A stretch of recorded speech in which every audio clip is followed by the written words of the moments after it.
estamos aqui começando mais um podcast e dessa vez a gente está recebendo aqui o meu amigo Bruno Carvalho, pastor Bruno Carvalho, que é pastor da igreja Dínamos aqui em Recife.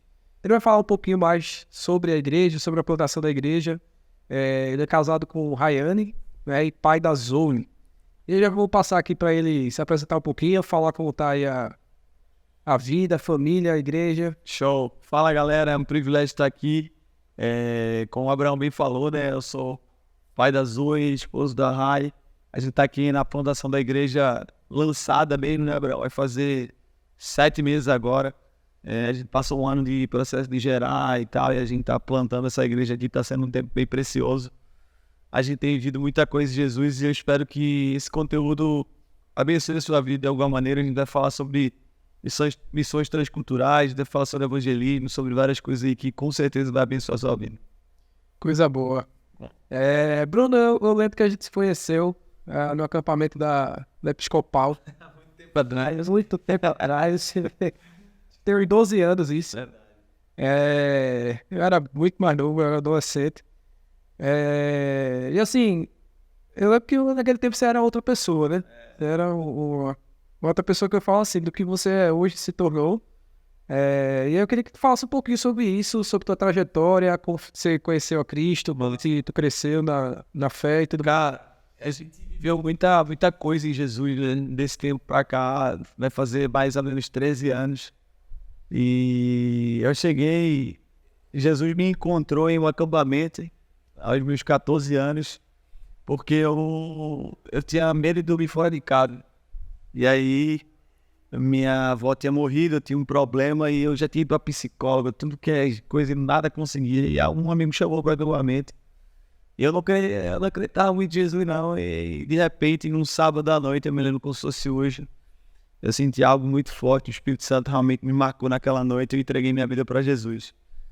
De lá até aqui, cara, eu tenho vivido, assim, dias extraordinários, Jesus crescido na fé e aprendido cada vez mais. Eu tava brincando antes aqui de começar o podcast, né, que em 8 anos de casado, que eu tenho 8 anos de casado com o Raio, vou fazer agora dia 28 de agosto de 2023, né, eu sei que tá assistindo esse podcast aí, talvez em 2078, então você ficar gravado aí, 8 anos de casado, dia 28 de agosto de 2023 eu faço 8 anos de casado com a Rai, e a gente já mudou 8 vezes. Deus já nos soprou para diversos países, para várias cidades do Brasil. Eu já tive o privilégio de pregar em quase todos, enfim, Deus, pela sua graça, nos concedeu esse privilégio. E uma coisa que eu posso pontuar desde já é que nós não podemos desprezar ninguém, cara. A gente olha talvez um jovem de 12, 13, 14 anos e a gente não sabe o quanto a nossa semente lançada na vida daquela pessoa pode produzir frutos lá na frente. Eu me lembro que nesses acampamentos as pessoas que estavam ali me discipulando, me ajudando no começo da caminhada cristã, eu me lembro que vários deles hoje a gente tem contato ainda e me mandam mensagem: poxa, eu nunca imaginei que um dia você fosse pastor, por exemplo. E isso me traz um ensinamento muito forte que se Jesus nunca desprezou ninguém, quem somos nós para fazer isso? Quem somos nós para desprezar alguém? Por exemplo, na época eu era bem estreloso, bem danado, como diz aqui do Floresta. Não vai dar em nada. Não, cara, Deus pode, Deus faz, Deus transforma. Deus toca uma vida e transforma aquela vida, enfim. Então, assim, talvez a primeira lição que eu poderia ensinar, que fui ensinado, é isso. Não despreze ninguém, não despreze nenhum encontro. Você que está assistindo esse podcast, talvez está difícil de acreditar em alguém na sua igreja, acredite. Continue acreditando. Deu certo, até agora deu certo comigo, pode dar certo com você também. Essa coisa de acreditar nas pessoas é bem desafiador, né, pra gente que trabalha com gente, mas eu vi uma frase, eu não lembro quem é. Agora é sua. Mas eu acho que é do pastor da Bandeira Costa Neto. Isso, Costa Neto, que eu acho que ele fala alguma coisa no sentido de... o resumo da frase que eu prefiro acreditar nas pessoas do que desacreditar delas, né? Eu acho que todo mundo merece que é um voto de confiança em algum momento, né? E não é nem questão de voto de confiança. Eu acho que a nossa missão mesmo é que Deus ele acredita em nós. Deus acreditou em nós em algum momento e investiu em nós temos esse valor. E quem somos nós para não... É só você ver, mano, interessante você puxar esse assunto, porque é só você ver. Jesus estava com os 12 antes de tomar a ceia. E provavelmente ele já sabia que ele já tinha falado que algum dos 12 ia trair ele, né? Mesmo assim, ele tomou a ceia com Judas porque ele de fato acreditava. Engraçado porque quando aconteceu isso, a última palavra de Jesus para Judas foi amigo. Cara, a gente precisa aprender com Jesus a acreditar em gente. E como você falou, é muito difícil porque a gente machuca, a gente é machucado, a gente machuca, somos seres humanos e, cara, não tem como a gente fugir dessa realidade. Pessoas são difíceis, você investe. Depois de alguns poucos anos, a pessoa vira as costas de você como se nada tivesse acontecido e você tem que seguir. E o pior, você tem que continuar acreditando. Então, assim, mas essa é a missão. Se a gente foge disso, a gente foge daquilo que a gente quer viver como propósito. Se a gente quer se parecer com Cristo, a gente precisa acreditar nas pessoas.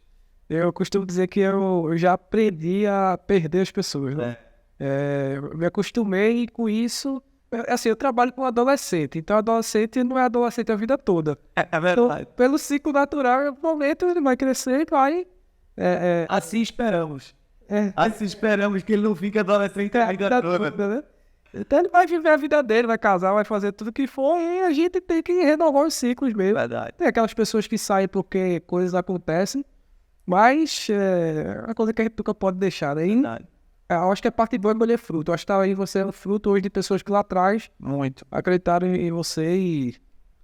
Cara, é muito importante a gente acreditar nisso. E assim, o investimento, por exemplo, você trabalha com adolescente, o investimento às vezes em curto prazo parece ser irrisório. Você não consegue ver o fruto do investimento logo agora, né? O investimento a médio e longo prazo. Mas vale a pena. Vale a pena porque, de fato, os frutos lá na frente são muito maiores do que os que nós vemos do agora, do que as decepções do agora, do que as dificuldades do agora. Quando a gente continua investindo em gente, olhando para as decepções e para as dificuldades, a gente sempre vai se frustrar no investimento. Mas investir em pessoa, investir em gente, nunca é um investimento errado, cara. Nunca. Como a gente acabou de falar aqui, tem situações, nós somos seres humanos, tem situações que dói, que machuca. Mas sempre vai valer a pena investir em pessoas. Porque foi assim que Jesus nos ensinou, né? É por aí mesmo e... É isso aí. A gente precisa nunca desistir, né? É isso aí. Nunca desacreditar de acreditar nas pessoas.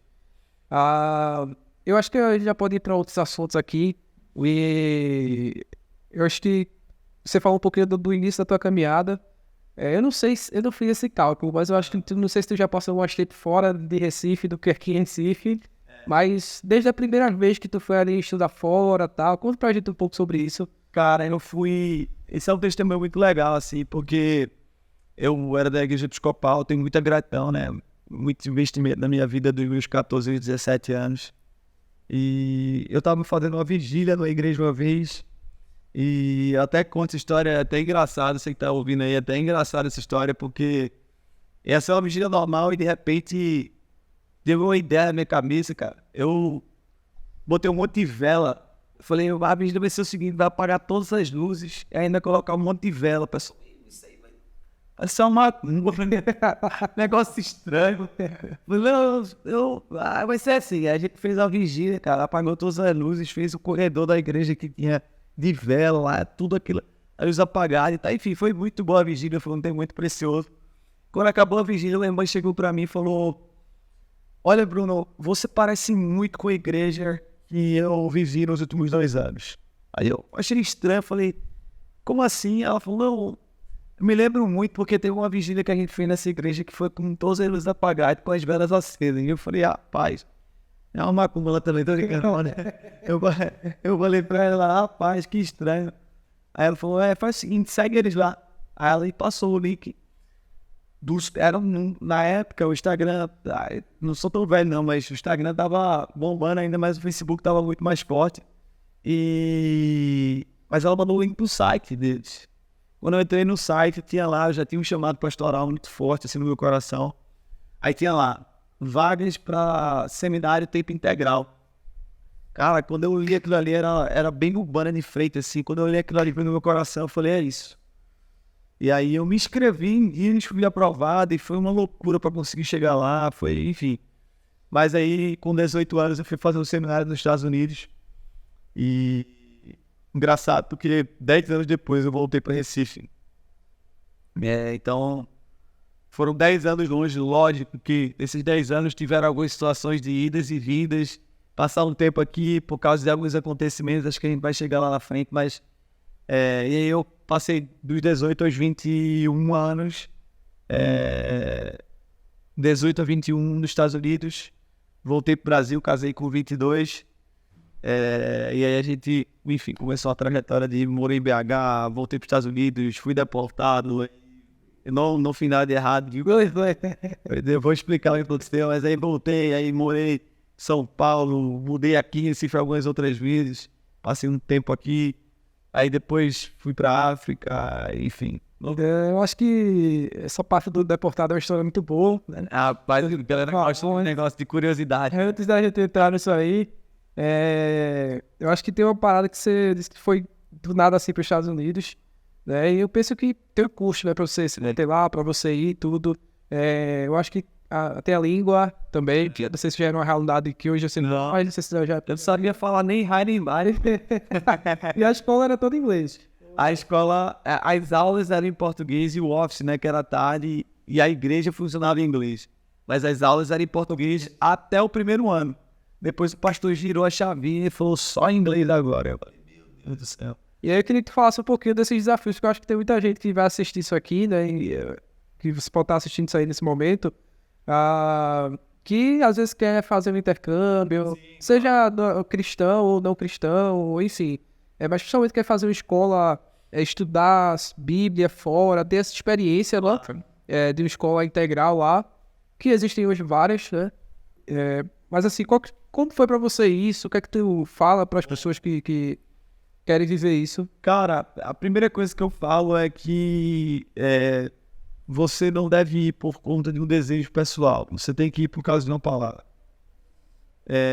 Eu me lembro que eu estava numa conferência uma vez, Deus me deu uma palavra que eu não só molharia os meus pés para fora do barco, colocaria os meus pés para fora do barco para eles serem molhados, mas eu teria a oportunidade de levantar uma geração de pés molhados. Essa é a palavra que norteia a minha vida. Todas as vezes que eu tô me sentindo muito dentro do barco, a galera tá com o pé muito enxuto, eu falo, opa, tô fora do propósito, vamos para fora do barco, o lugar do sobrenatural é lá. Essa foi a palavra que me direcionou para lá e eu fui debaixo dessa palavra. Cara, enfrentei diversas dificuldades. Eu falo assim para todo mundo que eu tenho oportunidade. Você sair da zona de conforto, sair da bolha, principalmente ter uma experiência transcultural, de extrema importância não só para a sua vida espiritual, mas para a sua vida como um todo. Como homem eu amadureci, como pai, que não era na época, mas hoje sou. E tem coisas que eu aprendi lá na época, como empreendedor que já fui, aprendi muita coisa, enfim. Foi uma experiência muito forte. Eu sempre aconselho, a pessoa fala, o que você acha de eu ir passar um tempo fora? Vá. Agora, o que eu falo de forma muito clara é, não vá sem a convicção de que Deus está te chamando para ir. Não vá por uma aventura qualquer. Não vá porque simplesmente alguém foi. Porque nos 2 anos que eu passei lá, 2 anos completos de seminário, várias vezes eu pensei em desistir, cara. Várias vezes eu pensei em voltar, saudade, um monte de coisa. Como você falou, dificuldade da língua. Eu ganhei uma bolsa integral, então eu tinha transporte, alimentação e moradia. Tipo, todos 0,800. E o material do curso 0,800. Mas, por exemplo, a pessoa quer sair para comer alguma coisa, comprar alguma coisa diferente. Era difícil. E você fica naquela, cara, tem hora que você não aguenta mais. E você fala, vou voltar.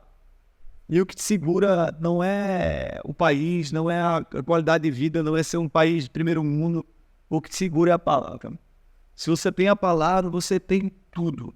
E foi a palavra que me segurou lá por muitas vezes, foi a palavra que me trouxe conforto na hora de dificuldades extremas, assim.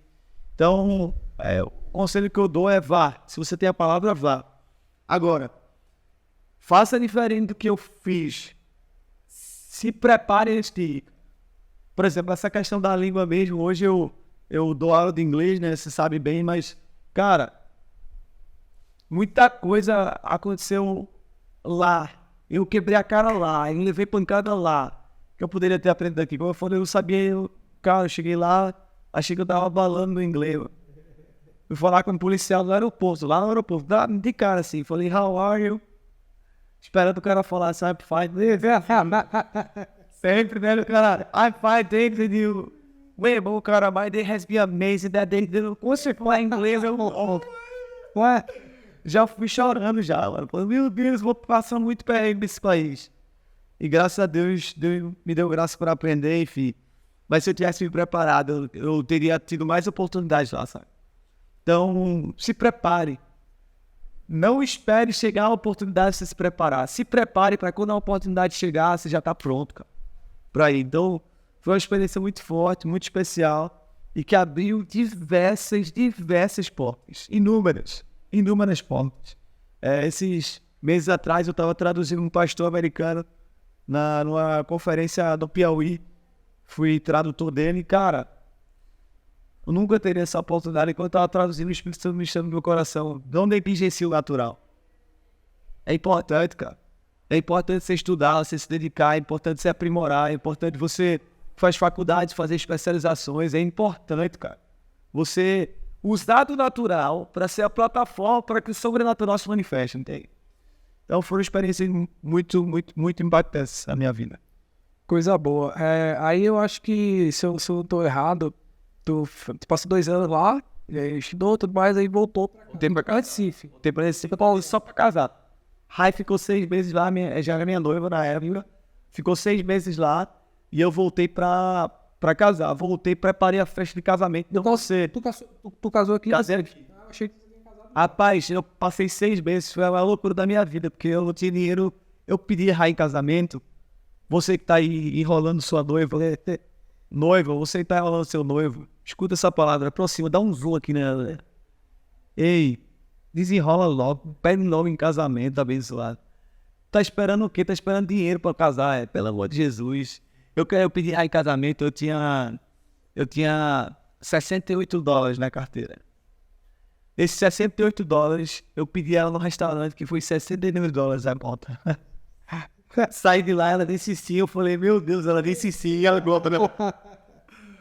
E aí, enfim, a gente voltou, eu voltei, foi loucura, que eu comecei a dar aula de inglês, um monte de coisa pra resolver do casamento, eu resolvi tudo, decoração. Foi uma loucura. E a gente casou aqui, casamos, passamos a lua de mel em Goiânia, Caldas Novas, e já fomos direto para Belo Horizonte, aí moramos em Belo Horizonte. Eu estava trabalhando numa editora cristã, fui gerente comercial dessa editora. E a gente estava lá, foi lá que eu viajei praticamente o Brasil todo acompanhando um pastor que tinha acabado de lançar uma Bíblia, e eu fui o gerente comercial dessa ação. E aí, de lá a gente voltou, e aí a gente teve uma experiência de desejar voltar para os Estados Unidos. E aí foi quando houve o problema da deportação, que foi uma das experiências mais doídas, assim, da nossa história, né? Foi um negócio muito difícil mesmo. A gente passou por um tempo de vale, aquele vale que você vai acabar quando, Jesus? Você já passou por isso aí? E assim, né? Vale lá salientar que tu tava aqui no Brasil, tu já tinha tua casa, assim. Tudo da casa, móveis. Vou contar como foi, então. Vou contar como foi. A gente tava no devocional e eu senti no meu coração de falar com um pastor amigo meu que estava nos Estados Unidos. Falou, Bruno, tem uma igreja para ser plantada em Connecticut, nos Estados Unidos. Quer vir? Aí eu orei, falei com o Rai falou, vamos voltar então, plantar essa igreja. Plantação sempre queimou no nosso coração, né? Cara, Num devocional um dia depois, o Espírito Santo falou no meu coração: eu não quero que você venda nada, eu quero que você dê tudo que você acabou de ganhar no casamento. Aí na hora eu já falei: é o demônio purinho, né? Tu é doido, bicho. Ó, vou zerar no palavra, vou dar tudo. Aí eu fiquei na minha. De tarde, a gente tava almoçando, o Raul olhou pra mim e falou: o que a gente ganhou, tu acha o que da gente ofertar? Eu falei: meu Jesus. Enfim, a gente, resumindo bastante a história, a gente ofertou tudo e foi para os Estados Unidos com R$ 5.900, que dá praticamente $10, né? Juntando isso tudo da cotação do dia. Mas R$ 5.900 na época, dá, sei lá, $1.800 por aí. A gente foi. Cara, a gente foi, chegou lá na imigração, na imigração de Bota, tudo certo, com a carta pastoral, tudo certo. A Rai colocou os 10 digitais, passou, ela ficou me esperando na parte de fora. E aí o cara pediu meus digitais, quando eu tava me entregando o passaporte, ele olhou pro computador de novo e falou: o que tá acontecendo? Aí pegou, tá com você e sua esposa, tá? Aí pediu pra ela voltar, voltou, pegou o meu passaporte e o dela, colocou dentro de uma caixinha e ligou um botão vermelho. Chamou um que, agora eu sei, né, porque eu já passei, mas chamou 2 policiais pra ir lá te buscar. Aí me buscaram, eu sem entender nada, me levaram para uma sala grande. Nessa sala grande pediram para eu esperar e o cara me chamou para uma sala muito pequena, acho que menor que essa aqui, sei lá, uma sala tinha, sei lá, quantos metros, eu sou ruim de metragem, muito pequena, dava 2 pessoas assim na sala, toda espelhada. Mano, me marcou tanto que se tu pedir para eu fazer uma caricatura do cara hoje, eu consigo fazer, sem brincadeira. Cara grandão, 2 metros de altura quase, o cara sentou e falou assim: tem 2 opções, ou você vai ser deportado, ou você vai sair preso no nosso país. Eu falei: cara, que loucura, eu vim aqui para pregar o evangelho, para da igreja. Falou: a gente não precisa de palavra de igreja não, você ou sai daqui deportado ou preso. E aí começou, cara, começou a pressão psicológica, começou assim o abuso emocional de uma forma absurda. Pra você ter noção, eles separaram eu da Rai e deixaram a gente mais 10 horas separados. A gente passou 27 horas na imigração. 27 horas, assim, de extrema loucura, assim. Da cabeça a gente entendeu o porquê. E eles começaram a fazer muita pressão psicológica na Rai. Tem uma vez que ele me chamou para um corredor, deixou a Rai dentro de uma sala e começou a gritar com o Raeli. E 2 policiais do meu lado não deixavam eu fazer nada. Outra vez, ele ligou pra um cara que pegou meu número, meu telefone. Mano, pra ter noção, eles me revistaram sem nada, assim. Tiraram toda a roupa 2 vezes, cara. Tipo, achando que eu tava fazendo alguma coisa, traficando, sei lá o que eles achavam. É muito mesmo, né? No couro do cara lá, sei lá. Mas foi muito difícil pra gente, cara. Hoje eu brinco, né? Mas nas últimas 3 horas, por que demorou tanto? Porque mudaram de tudo. Foi mudando de tudo e os caras faziam as mesmas perguntas. No último turno que o cara falou: vai ser deportado, ele falou: olha, já tá decidido, seja só deportado. Tem que assinar aqui e tal. Aí tem a pena mínima, 5 anos, 10, 20 ou eternamente. Eu peguei a pena mínima, né, de 5 anos. E aí, depois disso, eles nos levam pra 5 anos sem entrar no sem entrar nos Estados Unidos. Sem entrar nos Estados Unidos, sem poder tirar visto, sem nada. E aí, ele falou: olha, agora se você é deportado, a gente não sabe quando vai ser. Pode ser próximo voo, pode ser daqui a 2 dias, pode ser daqui a 2 anos, 2 meses, pode ser a gente que escolhe aqui. Enquanto isso, vocês vão ficar na prisão. Mano, quando ele falou isso, velho, meu coração... E eu tava sem ver raio, já fazia tipo umas 10 horas sem ver ela. Eu tava sem relógio, mas tipo, mais ou menos. Cara, ele levou pra prisão. Pensa numa prisão de filme, Gabriel. Negócio assim, toda vez só de falar já dá uma marejada nos olhos, né? Uma experiência muito forte, cara. Eu me lembro que o cara tava me escoltando pra prisão.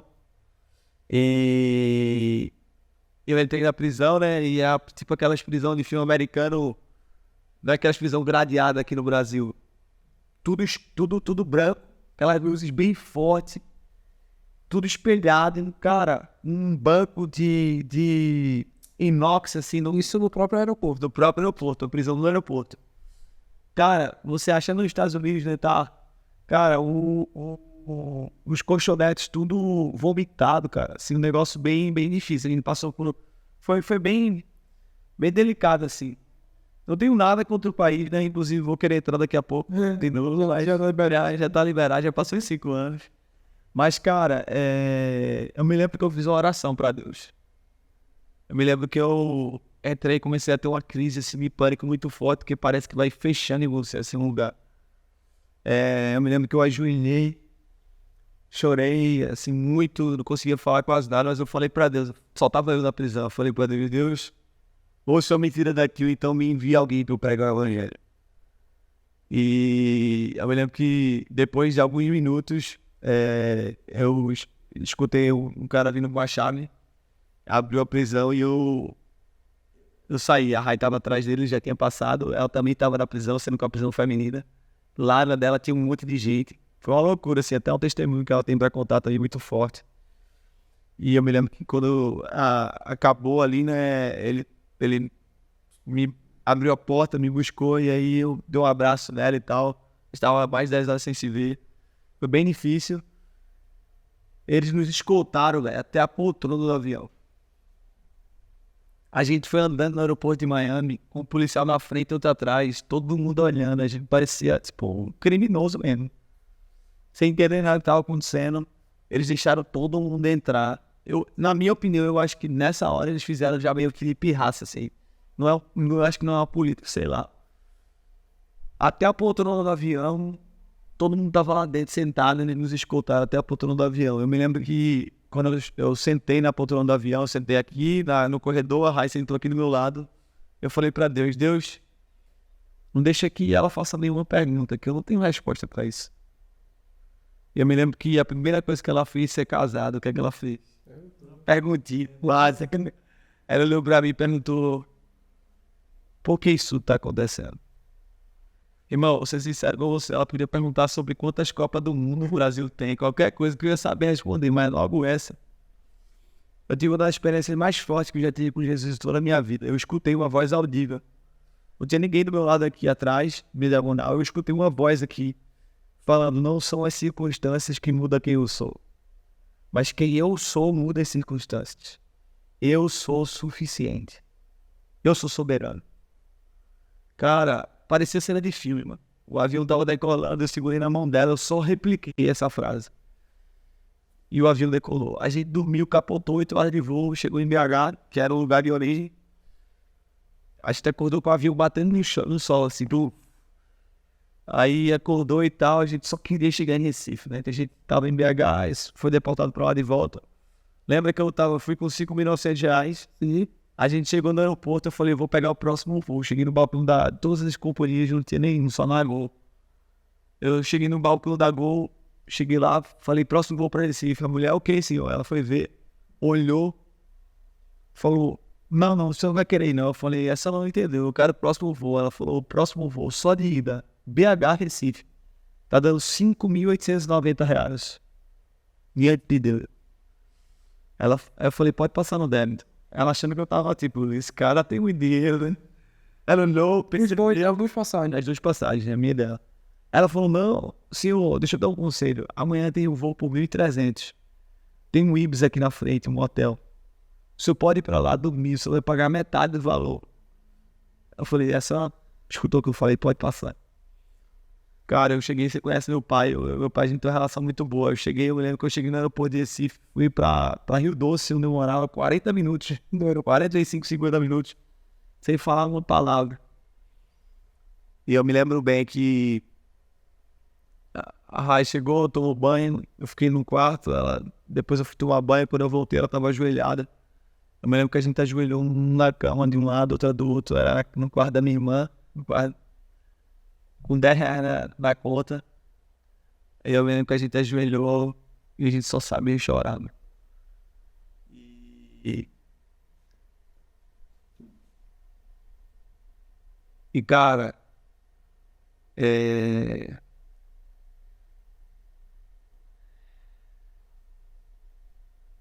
Deus é bom, mano. Deus é bom. Talvez se eu tivesse entrado nos Estados Unidos naquela época, com o coração que eu entrei, talvez eu não estaria vivendo o que eu estou vivendo hoje. talvez eu não estaria desfrutando do que eu estou desfrutando hoje. Provavelmente meu coração teria se perdido. Às vezes a gente acha que Deus está fechando uma porta, como fez com Paulo lá em Atos, não deixou ele entrar na Macedônia, e talvez a gente não consiga entender hoje, mas eu já estava amanhã, velho.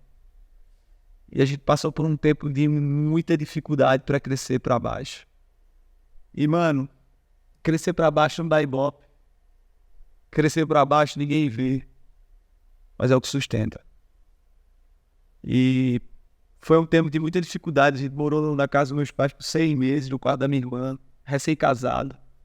Eu sempre falo isso também, vale ressaltar. Casar bem é a segunda melhor decisão depois da salvação. Cara, a Rai tinha tudo pra botar dentro da minha cara e falar: você que assumiu a responsabilidade, você que nos colocou nessa. Mas sempre tava lá falando: não, a gente tá no Senhor, a gente vai ser restaurado, as coisas vão acontecer. E hoje a galera vê, né, podcast, pregando, plantando igreja, viajando. Acabei de voltar de Londres, fui pregar, fui pra conferência, ter um tempo de evangelismo, pá, pregar lá nas praças. Aí o cara fala: chegou agora. Tem tempo de raiz pra baixo, cara, de crescimento pra baixo. E, enfim, e aí a gente voltou e aí começou um processo interno nosso, a gente cresceu pra baixo. Foi aí que eu escrevi o primeiro livro. Escrevi o livro e deixei engatilhado por anos, até o tempo certo. Porta fechada e céu aberto. Foi nessa época que Foi nessa época que o livro começou a surgir. Eu escrevi esse primeiro livro, Porta Fechada e Céu Aberto, que foi um livro que fala disso, de intimidade, de crescer para baixo, de raízes e tal. E aí, enfim, aí seguiu, aí eu fiquei aqui em Recife, depois eu fui para a Europa, passei alguns dias na Europa numa conferência de conexão que eu tinha certeza que ia nos conectar para outro lugar. Aí depois a gente foi para África do Sul, enfim, tem muitas outras coisas. Você pode ter histórias ainda na Europa, né? Cara, na Europa tem umas coisinhas assim que Deus parece que vai guardando, sei lá, parece que toda vez que eu vou lá, Deus guarda meio que numa gaveta um negócio que eu coloco lá e vai guardando. Tem um negócio que vai acontecer mais pra frente, mas eu nunca passei assim de morar mesmo lá, né? Mas tiveram várias experiências lá. Se a gente for contar aqui na África mesmo, a gente participou de um processo, fomos implantadores de uma igreja na África, né? Na África do Sul, na cidade de Cape Town. Foi uma das maiores experiências que eu tive também de plantação. E, cara, foi enfim, aí a gente voltou da África para São Paulo, moramos em São Paulo por 3 anos. Quem me conhece e vai escutar a história, pergunta: cara, tem 3 anos? Tem 50 anos? Como é que acontece tanta coisa? Acho que ele já tá aqui há quanto tempo aí? 40 minutos? Já 30 minutos, né, aqui já conversando. Só contou até então uma história, né? Tem muita coisa pra... Acho que tem um outro podcast agora, mas tem muita coisa pra compartilhar. Cara, por exemplo, vou dar um testemunho da África. Cara, da África do Sul, olha como é loucura, olha como é importante nós não desprezar as conexões. E também sermos sensíveis à voz de Deus. Na África foi o seguinte: a gente estava em Recife no processo de reestruturação. Assim que a gente foi deportado, a gente voltou para o Brasil e teve um pastor que nos abraçou demais, que era o pastor Davinha, pastor Marcelo Almeida, homem de Deus. Assim que aconteceu o processo, ele me ligou e falou: Bruno, tem África Inglesa, Zâmbia, Canadá e Índia, para onde vocês querem ir? Eu falei: pastor, não sei nem se eu sou crente, mas depois dessa tribulação toda. E foi muito interessante, porque ele nos ajudou bastante no processo de estruturação, enfim. A gente estava em Recife, passando por uns maus bocados para reestruturar, a gente tinha perdido tudo, enfim. Eu estava em casa e ia ter uma conferência na Europa de 500 anos da Reforma Protestante, lá na Alemanha, em Berlim. Cara, quando eu vi essa conferência, Deus falou no meu coração: essa conferência é uma conferência para você se conectar e te levar para um novo patamar. Aí eu falei: loucura, porque a Europa, na pindaíba do caramba, que o negócio tá mais difícil, rapaz, o negócio tá complicado. Rapaz, eu falei com o Rai, mais uma vez, casar bem faz diferença. Falei pra ela, amor, tu acredita que Deus fala comigo? Eu falei, acredita, ela falou. Eu falei, então Deus falou comigo que é pra eu ir pra Europa. Ela, glória a Deus. Eu falei, mas só eu. Aí ela falou. Aí eu não sei se foi Deus não, e tal. Logicamente, né, mas ela falou, amém, se é em Deus vai dar certo. Aí, mano, eu peguei o cartão da minha avó, deu um hipercard, passei 58 vezes e fui pra Europa. Cheguei na Europa na primeira noite da conferência. Um pastor orando e tal, do lado ele olhou pra mim, te vejo na África. Aí eu travei, eu nunca tinha pensado em ir pra África. Ele falou, tem um projeto na África nascendo no meu coração há anos, e eu vejo que você e sua esposa, vocês são o casal específico que Deus tem pra lá.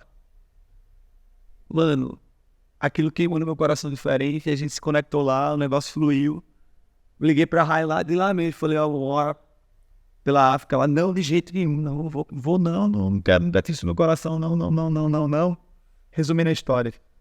Quando eu cheguei assim, fui olhar o bloqueio de tela dela, era uma foto da África. Eu falei, acho que Deus falou com ela. Eu falei, meu Deus, e agora, hein? Mano, deu 2 meses a gente tava na África. Deus fez um negócio extraordinário. Isso foi em 2018, né? Cara, eu sou ruim em data assim, mas se faz 3 anos e meio, faz 4 anos que eu tava em São Paulo. Foi isso mesmo. Deve ter sido isso, 2017, 18. É. Cara, e foi uma loucura, porque na África, na cidade do Cabo, em Cape Town, na África do Sul, você só pode passar 3 meses com visto. Então, muita gente que vai fazer missão lá tem muita dificuldade, tem que ficar saindo e entrando no país, saindo e entrando no país. Olha que loucura. Como uma palavra de sustento. Eu até preguei isso aqui ontem. Cara, se você tem uma palavra de lançar a rede, lança a rede mesmo.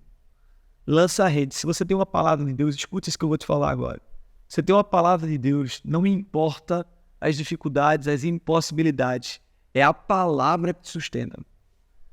A palavra que é a verdade. Todo o resto é mentiroso. A palavra continua verdadeira. Então a gente tem uma palavra que estabelece algo muito forte na África e começar a aula. Primeira semana de África, eu fui para uma conferência de uma igreja. Fui visitar. Cheguei lá, tava adorando, um negócio meio diferente assim do que eu tava acostumado, aquela coisa toda. De repente eu olho para uma mulher do meu lado, aí Deus me deu uma palavra para ela. Eu abraço ela e falo para ela, never stop dreaming. Nunca pare de sonhar. Ela era uma baixinha bem fortezinha assim, mano. Ela me deu um abraço tão forte que eu nunca mais esqueci na minha vida. Ela me abraçou, me apertou, eu baguei assim, quase ela quebrou no meio, mano. Aí ela falou, aí me abraçou e falou pra mim, não vai embora sem falar comigo. Aí eu, beleza e tal. Queria conhecer gente, ter acabado de chegar, sem chegar na África, não conhecer ninguém. Foi eu, Rai, um jovem só, tipo, foi uma loucura como a gente plantou essa igreja. Acabou a conferência, acabou a noite, ela veio falar comigo, olhou pra mim e falou, quem é você? Eu falei, na verdade ela falou assim, quem é você e de onde você é? Aí eu falei, meu nome é Bruno, eu sou do Brasil. Aí ela, Brasil? Eu falei, sim. Ela falou, eu falei, por quê? Ela falou, Deus tinha falado comigo que havia um profeta de terra muito distante e que era para eu servir desse país. O que é que você precisa? Mano, na hora que ela falou isso, só veio na minha cabeça um visto. Aí eu olhei pra ela e falei, eu preciso de um visto. Ela falou, me mande seu e-mail. Eu vou confessar um pecado pra você. Eu dei uma julgada assim, eu falei, rapaz, essa senhora que vai me ajudar em quê? Como é que ela vai me ajudar com Cristo? Me ajudar com visto, assim, ela podia me ajudar com todas as outras coisas, com a casa, ela é uma senhora super simpática, mas com visto, não sei se ela tem essa capacidade. Mais uma vez eu falo o que eu falei no começo, nunca despreze o que uma pessoa pode fazer, o que o encontro pode produzir. Cara, resumindo, ela era presidente de uma das maiores ONGs da África do Sul. E um dia depois, a carta da ONG estava no meu e-mail. E eu, depois de um mês, consegui um visto de 3 anos, que é o máximo de visto religioso que o país permite. Eu conhecia missionários, estava lá há anos tentando e não conseguia, era muito difícil. Sempre é muito difícil conseguir lá na África do Sul. E eu consegui um mês por causa de uma conexão de uma frase, de uma palavra. Então, assim, quando você está debaixo da palavra, quando você tem realmente uma direção da parte de Deus, as coisas fluem. Esse é só um dos testemunhos que aconteceu por lá, muita coisa, mas, enfim. E aí a gente já foi nos Estados Unidos, né? Já foi na África. E aí acho que eu vou dar uma encurtada, senão a gente vai ter muita história. Mas eu vou dar vou encaminhar aqui já para o final, que eu acho que ainda vai ter alguma coisa. Tu voltou da África e já voltou em São Paulo, né? Isso, e aí foi quando você conheceu o pessoal da Dínamos, que era ligado à igreja que você tinha uma certa... A gente já tinha muita amizade pastoral, mesas de pastores, e já sentava, já conectava muito.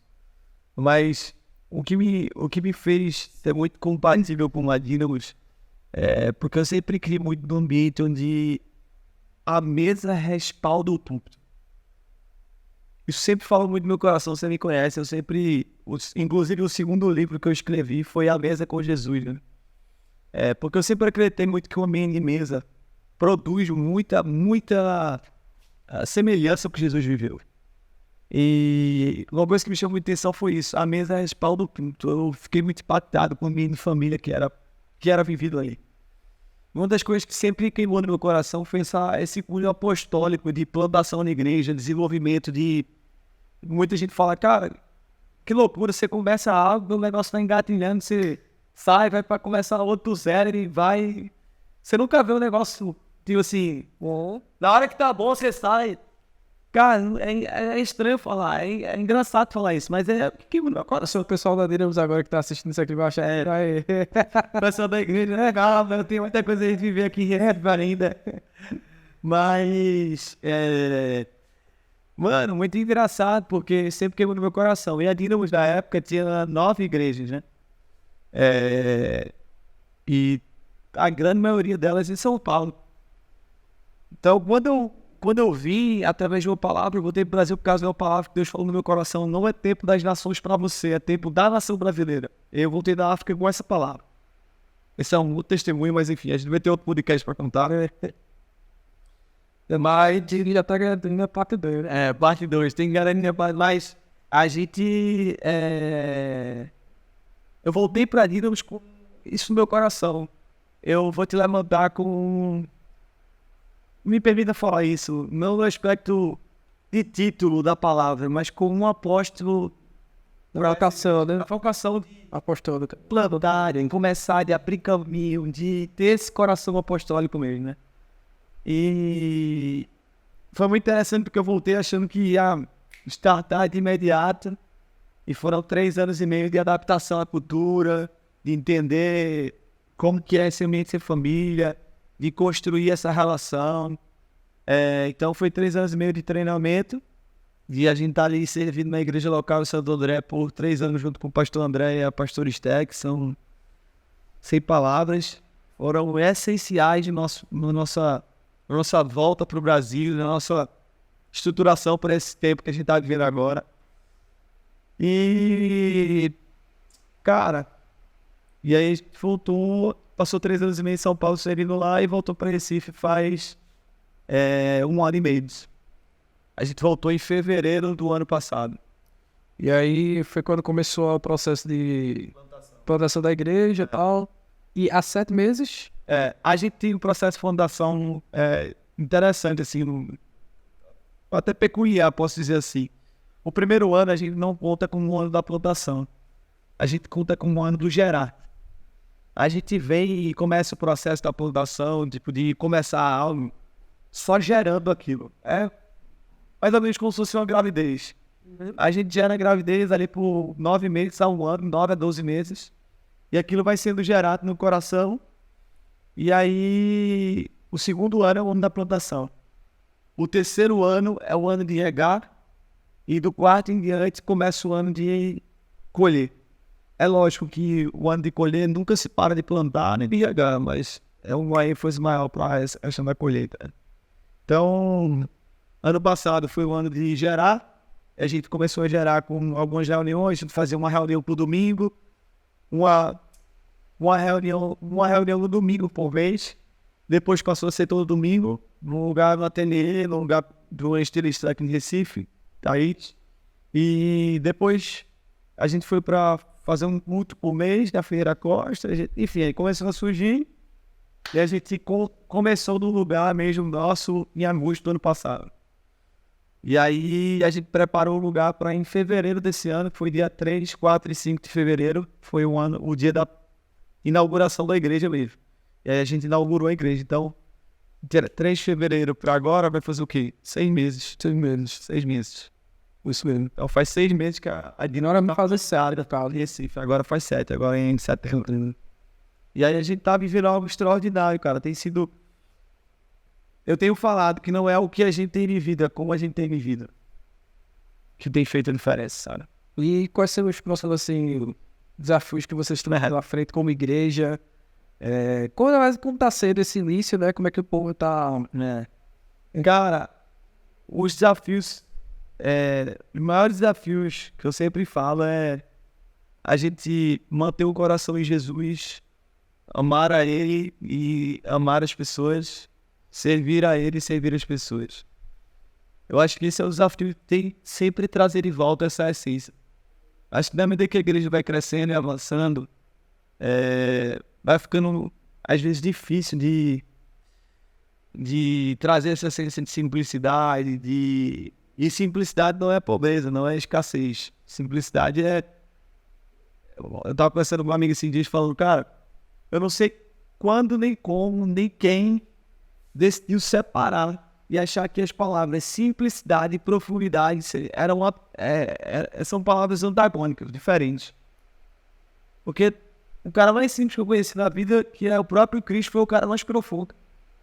Então, eu acho que o maior desafio é a gente continuar esse ambiente, criando essa semente. A gente fala muito sobre essa questão de ser família, sabe? Ser uma família de cristãos íntimos de Deus, de construir essa narrativa de viver o evangelho na prática, desfrutando do poder. A palavra Dínamo já fala sobre isso, né? O poder de Deus. Então, os próximos desafios é a gente continuar sentado à mesa, amando as pessoas, cuidando delas, acreditando nelas, investindo nelas, e ver pessoas se rendendo a Jesus. Eu sempre falo isso, por exemplo, cara, no mês passado na nossa igreja é uma igreja pequena em número de pessoas, mas no mês passado a gente teve 28 salvações. É mais de um terço do que é a igreja hoje. Então, tipo, é uma baita de uma responsabilidade do que Deus está fazendo, é loucura mesmo. Mas os próximos desafios é a gente manter o coração e cuidar para o desenvolvimento da salvação desse povo, que é o que Paulo nos instrui, desenvolver a salvação. Então, esse é o nosso coração. Coisa boa. Acho que a gente já vai precisar encerrar. Eu só vou pegar as considerações finais, debate, considerações finais. A tréplica, depois deixamos um pouquinho aí, quero lá, né? A gente vai ter tempo, a gente ia falar de missões e tal, mas não vai dar tempo, até porque tem uma reunião agora, inclusive, acho que é com a igreja. Com a galera daí. Mas, obrigado desde já. Obrigado pelo seu tempo aí de estar aqui com a gente. Enfim, contando histórias, né? Conversando. E é isso aí. Fala um pouco aí, despedindo do pessoal. Amém. O privilégio de estar aqui também, compartilhando um pouco. Eu sempre faço questão de ter essas oportunidades, a gente fazer com que essas oportunidades aconteçam, porque eu acredito muito nisso aqui. Eu não sei onde isso pode chegar, eu não sei quem pode ser tocado por essa palavra, mas eu sei que alguém que escutou isso até aqui, com certeza, foi abençoado pela palavra de Deus e pelos testemunhos que contamos aqui. Então, como eu comecei falando que eu nunca menosprezo o encontro, esse eu também não menosprezei e liberei tudo que tinha para ser liberado aqui nessa tarde. E espero que você tenha sido abençoado, espero que você realmente faça bom uso dessas palavras e aplique-as na sua vida de uma maneira muito clara e que você possa ver os frutos disso. Ative o sininho, inscreve no canal. Não, brincadeira, mas é verdade, mas é isso. Se tiver a parte 2 aí, assiste também. Tamo junto. Coisa boa. Pessoal, muito obrigado. Se inscreva de fato aí no canal, para você sempre ver quando a gente lançar um episódio novo aqui do podcast. É isso aí. Valeu, um abraço e até mais.